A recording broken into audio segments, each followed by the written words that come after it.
గిరిధర్ గారు, సో ఇప్పుడు trade deal అవుద్దా November first week second week లోపు? Ball is in Trump's court.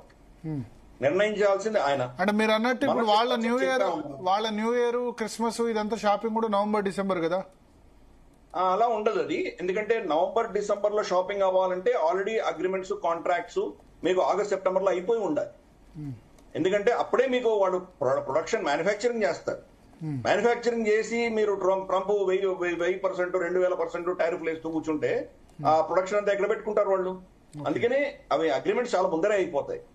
ఇప్పుడు సడన్ గా ఇప్పుడు చైనా వాళ్ళని బెదిరించేసరికి చైనా ఏం చేసింది, వాళ్ళకు రేర్ ఎర్త్ ఎలిమెంట్స్ REE అది బ్యాన్ పెట్టింది వాళ్ళ మీద. ఇన్ఫాక్ట్ మనకు కూడా చాలా ఇబ్బందిగా ఉంది ప్రస్తుతానికి. మన ఎలక్ట్రికల్ వెహికల్ సంబంధించి వాళ్ళు మన మీద చాలా ఆంక్షలు పెట్టారు. ఫస్ట్ మనమేమో మన దేశంలోనే వాడుకుంటాము, ఇది ఇంకే దేశానికి ఎక్స్పోర్ట్ చేయము అని ఒక సర్టిఫికేట్ ఇవ్వాలి. రెండు, వాళ్ళు పంపిస్తున్నటువంటి రేర్ ఎర్త్ మినరల్స్ ని ఎలిమెంట్స్ ని మనం డిఫెన్స్ లో వాడుకోము, ఓన్లీ సివిలియన్ పర్పస్ గా వాడతామని ఒక సర్టిఫికేట్ ఇవ్వాలి. ఇలా ఆంక్షలు పెట్టింది. కాబట్టి దాంతో అమెరికాకి ఏ సోర్స్ నుంచి రాకుండా కట్ చేసే ప్రయత్నం చైనా చేస్తుంది. కాబట్టి ఈ రోజు చైనాకి అమెరికాకి మధ్యలో $800 బిలియన్ ట్రేడ్ ఉంది. భారతదేశానికి అమెరికా మధ్యలో $150 బిలియన్ ట్రేడ్ ఉంది. సో దానికి కంపేర్ చేస్తుంటే మనకు చాలా చిన్నది. అంతటి పెద్ద 800-900 బిలియన్ ట్రేడ్ ని ఆయన దెబ్బ కొట్టే ప్రయత్నం చేస్తున్నాడు. కాబట్టి ఒకటేసారి రెండింటి మీద ఆయన దాన్ని వేటు వేయలేడు. కాబట్టి మన దగ్గర ఏదో విధంగా కాంప్రమైజ్ అయ్యి తీరాలి.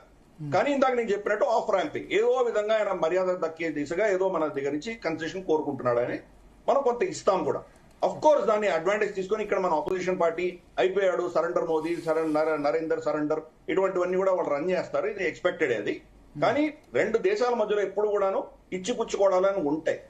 మనం ఇచ్చాము అంటే కనుక ఏదో వాళ్ళ శాస్త్రంగా దండ ప్రమాణం చేసినట్టు కాదు అది. ఫర్ ఇన్స్టెన్స్ మనకు most famous Harley Davidson 0% tariff వేసాం అనుకుందాం కాసేపు. ఈ దేశంలో హార్లీ డేవిడ్సన్ ఎంతమంది కొంటున్నారు? మహా అంటే నెలకు ఒక 100-200 మంది కొంటారు. దానివల్ల మనకి ఏమైనా నష్టం ఉందా? దానివల్ల ఏమైనా వాళ్ళకి ఏమైనా లాభం వచ్చింది? కానీ ఒక సైకలాజికల్ ఇంపాక్ట్. కాబట్టి అటువంటివి కొన్ని మనం చూసి చేస్తాం.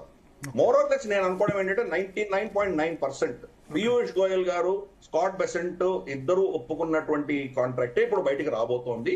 దానికి కొత్త బాటిల్ వేసి ఇస్తారు. దానికి ఏదో కొత్త పేరు పెట్టి మనకి బయట తీసుకొస్తానంత నుంచి ఏమి ఉండదు. మోస్ట్లీ అవే ఉంటాయి. సో గతంలో కూడా మనకు 15-16% మన మీద వేసేటువంటి అవకాశాలు అప్పుడు కూడా ఉన్నాయి. బహుశా అదే రేంజ్ లో ఉంటుంది. మనకు ఇండోనేషియా మీద 19% ఉంది. బహుశా అదే రేంజ్ లో ఉంటాం మనం. 18-19%, మాక్సిమం అంటే 20% ఉంటుంది. బట్ ఈ 25% రష్యన్ ఆయిల్ కి సంబంధించి తీసేస్తారు, మిగతాది ఉంటుంది. ఆ 25% తీయడానికి ఇప్పటి నుంచి ఆయన భూమిక పెట్టుకుంటున్నాడు. అందుకనే భారతదేశం కూడా దాన్ని ఓపెన్ గా, గతంలో మనకు ఆపరేషన్ సింధూర్ చెప్పినట్టు ఇప్పుడు ఓపెన్ గా మనం ఎటువంటి సంబంధం లేదు, దాంట్లో మేము ఆయనగా మాట్లాడలేదు, ఇవేం చెప్పట్లేదు. కొంత అంబిగ్యూటీ వదిలేసాం మనం. దాని గురించి నాకేం తెలియదు అన్నాడు ఆయన జైస్వాల్. తర్వాత మోదీ గారు ఇంతవరకు ఏం దాని గురించి చెప్పలేదు. ప్లస్ ఆయన టెర్రరిజం గురించి మాట్లాడారు. టెర్రరిజం కూడా చాలా స్ట్రాటజీగా మాట్లాడారు. అంటే ఏంటి, ఒక టెర్రరిస్ట్ దేశాన్ని నువ్వు సమర్థిస్తున్నావు అని చెప్పి కూడా ఆయన ఎక్స్పోజ్ చేసేటువంటి ప్రయత్నం మనం చేస్తున్నాం. ఇదంతా కూడా ఒక చెస్ గేమ్ లాంటిది. వాళ్ళు 2 పావులు కలిపితే మనం ఇంకో 2 కలుపుతాం. సో అందుకని ఈ చెస్ బోర్డ్ లో డొనాల్డ్ ట్రంప్ కి ఒక పెద్ద పేరు ఉంది వాళ్ళ దేశంలో. టాకో అని పిలుస్తారు, TACO. Trump always chickens out. ఆయన ఏదో చాలా పెద్ద అన్నిటికంటే హైయెస్ట్ స్టేట్కి వెళ్ళి అక్కడి నుంచి బార్గెన్ చేస్తాను అనుకుంటాడు. ప్రతిసారి అది అవ్వదు. ఇదేం న్యూయార్క్ రియల్ ఎస్టేట్ కాదు ఇది బార్గెన్ చేయడానికి. ఈ దేశాలతో బార్గెన్ చేయాలంటే, చర్చించాలంటే చాలా అంశాలు ఉంటాయి. దాంట్లో జియో స్ట్రాటజీ ఉంటుంది. చాలా దేశాల్లో ఆయన అమెరికా నుంచి ఫండ్స్ వెళ్తుంటాయి, కానీ అమెరికాకి దానివల్ల ఎకనామిక్ పెద్ద లాభం ఉండకపోవచ్చు. స్ట్రాటజీగా చాలా ఇంపార్టెంట్ ఉండొచ్చు. ఫర్ ఇన్స్టెన్స్ పనామా ఉంది. పనామా లేదంటే కనుక అమెరికన్ ఎంటైర్ వాళ్ళ డిఫెన్స్ సిస్టమ్ అంతా కూడా కొలాప్స్ అయిపోతుంది.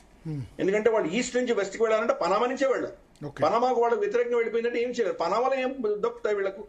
అక్కడి నుంచి వీళ్ళేమి ట్రేడ్ లేదు, వాళ్ళకి అసలు నథింగ్, ఆ దేశం అనేది లేదు.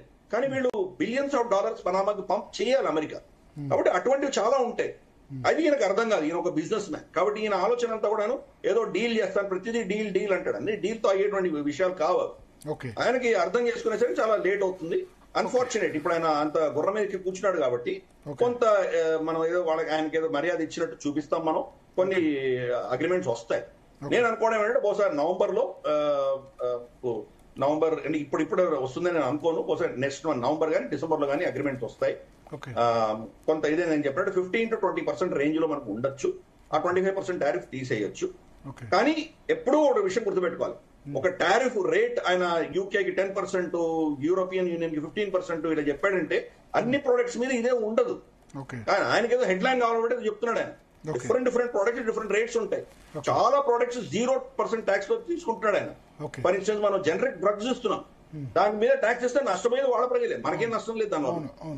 కానీ లార్జర్ ఇష్యూ మీరు చూసారంటే America is growing only at 1.5-2%. కాబట్టి అమెరికన్ మార్కెట్ అన్నది పెద్దగా పెరగట్లేదు. కాబట్టి దాని మీద ఇన్వెస్ట్ చేస్తే కనుక ఇండివిజువల్ గా కొన్ని దేశాలు లాభాలు నష్టాలు రావచ్చు, కానీ అమెరికాలో ఓవరాల్ వాళ్ళ సప్లై ఒకటే స్థాయిలో ఉంటుంది. భారతదేశం కాకపోతే వియట్నాం కాకపోతే కంబోడియా కాకపోతే మెక్సికో, ఇంకేదో దేశం నుంచి వస్తాయి. వాళ్ళ కన్సంప్షన్ లో పెద్ద మార్పు లేదు, అంతనే ఉంది. కాబట్టి ఈ దృష్టిలో వాళ్ళకు ఇన్ఫ్లేషన్ పెరుగుతుంది. భారతదేశము చైనా లాంటి చీప్ గా ప్రొడ్యూస్ అయ్యేటువంటి దేశాల నుంచి కాకుండా కాస్ట్లీ దేశాలు లేదా అమెరికాలో ప్రొడ్యూస్ అయ్యేది కనుక అతను ఎక్కువ పంప్ చేశాడంటే నష్టపోయేది ఎవరు? అమెరికానే. ఇది ఇమ్మీడియట్ గా తెలియదు కాబట్టి ఒక 2-3 నెలల్లో ఈ ఆట అంతా ఆడుకోవచ్చు. Next February March next quarter తర్వాత గణనీయంగా రిసెప్షన్ వస్తుంది. ఇంకా చాలా కీలకంగా ఏమవుతుందంటే వాళ్ళ ట్రెజరీ బాండ్స్ యొక్క విలువ పడిపోతుంది. ఈ రోజు డాలర్ ఎవరైనా నమ్మలేనటువంటి పరిస్థితి వచ్చింది. అందుకనే ఈరోజు బంగారు ధరలు అంత పెరిగాయి. సంవత్సరంలో మీకు 100% గ్రోత్ ఎందుకు వచ్చింది? అది 15 ఏళ్లలో మీకు 100% డబుల్ అయ్యేటువంటి బంగారము సంవత్సరం తిరగకుండా మీకు డబుల్ అయింది. ఎందుకంటే డాలర్ పతనం. డాలర్ ని ఎవరు నమ్మట్లేదు. డాలర్ బాండ్స్ లో పెట్టిన వాళ్ళందరూ విత్డ్రా చేసుకుంటారు, ప్రత్యామ్నాయం చూసుకుంటారు. కాబట్టి ఇది ఆయనకు చాలా థ్రెట్. కాబట్టి ఏదో విధంగా భారతదేశంతో ట్రేడ్ విషయంలో కాంప్రమైజ్ అయ్యి తీరుతాడు, ఆయన అవుతాడు. కానీ ఆయన మర్యాద దక్కించుకునే దిశగా ప్రయత్నాలు చేస్తున్నాడు.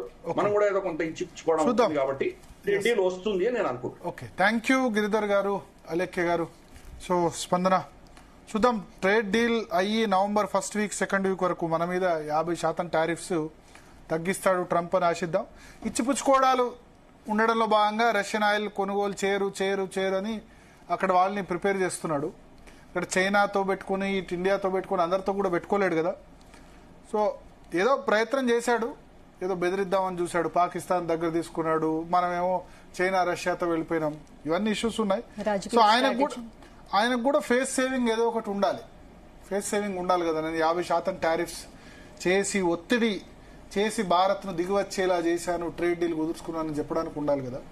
సో ట్రంప్ మాటలు సీరియస్ గా తీసుకున్న వాళ్ళైతే చాలా తక్కువ మంది ఉన్నారనే భావించాల్సి ఉంటుంది. లెట్స్ హోప్ మళ్ళీ ఈ టారిఫ్స్ తగ్గించి మళ్ళీ భారత్ యుఎస్ సంబంధాలు యథాతథ స్థితికి చేరుకుంటాయని ఆశిద్దాం.